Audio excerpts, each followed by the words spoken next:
Advocate Himanshu जी, Delhi high court. Radha ji. महाराज जी राधे राधे।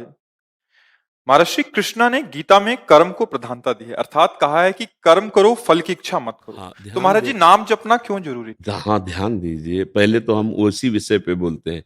कर्म नहीं, कर्म योग। अगर आप पूरे शब्द का उच्चारण नहीं करेंगे तो अधूरा हो जाएगा। कर्म योग का वर्णन भगवान ने किया, केवल कर्म का वर्णन नहीं किया।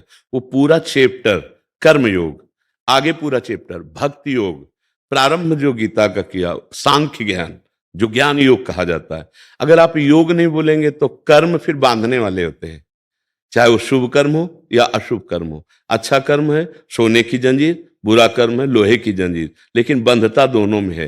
अवश्य में वो भोक्तव्यम कृतम कर्म शुभाशुभम, शुभ और अशुभ कर्म दोनों भोगने पड़ेंगे। समझ रहे ना? अब योग चाहिए जो मुझे कर्म बंधन से मुक्त कर दे, शुभ और अशुभ दोनों से। तो गीता जी बहुत थोड़ा पढ़ोगे तो समझ में नहीं आएगी, और आगे बढ़ो तो उसमें कहते हैं तेसाम सतत युक्ता नाम भजताम प्रीतिपूर्वकम ददामि बुद्धि योगम तम ये नमामुपयांति ते। जो मेरा सतत भजन करता है, नाम जप करता है, मेरा चिंतन करता है, मेरी सेवा करता, मन मना भो मद भक्तो माद्याजी माम नमस्कुरु, तो मैं योग प्रदान कर देता हूं। अब कर्म नहीं रह गया, अब कर्म योग बन गया। कर्म योग बन गया तो उसने विध्वंस कर दिया संचित कर्मों को। फलाकांक्षा रहित होने के बाद उसके हृदय में अद्भुत प्रेमानंद, कर्तृत्व भाव का लीन हो जाना, जीवन मुक्त महापुरुष हो जाना। बिना भगवान के नाम जप किए योग नहीं बन पाएगा।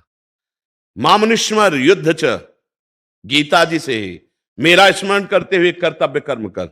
इसीलिए कहते हैं राधा राधा बोलो, हरि हरि बोलो, कृष्ण कृष्ण बोलो, फावड़ा चलाओ या वकालत करो या जो भी कार्य करो, वो तुम्हारी पूजा होगी, तुम्हारा कर्तव्य कर्म होगा, और भगवत स्मरण करोगे तो योग हो जाएगा। कर्म योग हो गया तो भगवत प्राप्ति हो जाएगी। कर्म अकेले हुआ तो बार बार दुर्गति, बार बार लोक लोकांतर के सुखों का शुभों का भोग, लेकिन पुण्य छिड़े मृत्यु लोके विसंति, काम तो बना नहीं। आपको समझ में आ रहा है? इसलिए नाम जपना अत्यंत आवश्यक है। बिना नाम जप किए योग नहीं हो सकता। कर्म होगा, कर्म दो प्रकार के, शुभ और अशुभ, उनका फल अवश्य भोगना पड़ेगा। गीता गायक कर रहे हैं अवश्य में भोक्तव्यम। कब तक भोगता रहूंगा? पूरा स्टॉक लगा हुआ, गोदाम लगा हुआ, अनंत जन्म हो चुके हैं, और हर कर्म का फल वो हमें भोगना पड़ेगा। तो अब क्या करें? उसमें आग लगनी चाहिए गोदाम में। जो हमारे संचित कर्म है वो नाम जप से होगा। जो क्रियमाण है, हमारी बुद्धि शुद्ध हो कि हम कौन से कर्म करें जिससे हमारा मंगल होगा, वो बुद्धि नाम जप से होगी। इसीलिए कहते हैं नाम जप करो। बहुत शोध के बोलते हैं, ऐसा थोड़ी मनमानी बोलते हैं। बहुत शोध के, हर शास्त्र का, हर संत महापुरुष का जो अनुभव है उनका संग करके तब ये बोलते हैं। ऐसे नहीं कि हम वो केवल भावुकता में बोलते हैं। नहीं, हम भावुकता वाले पुरुष नहीं हैं। भगवान शंकर ज्ञान समुद्र हैं, बचपन से उन्हीं की गुरुवई में पले हैं। तो इसलिए बहुत शोध करके यहां कोई भी बात मिलेगी तो केवल कोई भावुकता की नहीं होगी कि अंधविश्वास में बोलते चले जा रहे। नहीं, जिसका स्वाद नहीं लिया वो बात नहीं तुम्हें बोलेंगे, और जिसका स्वाद लिया तो छाती ठोक के कहते ऐसा करो, और तुम्हें स्वाद ना जाए तो मुझे बता देना। ठीक समझ में आ रहा है जी?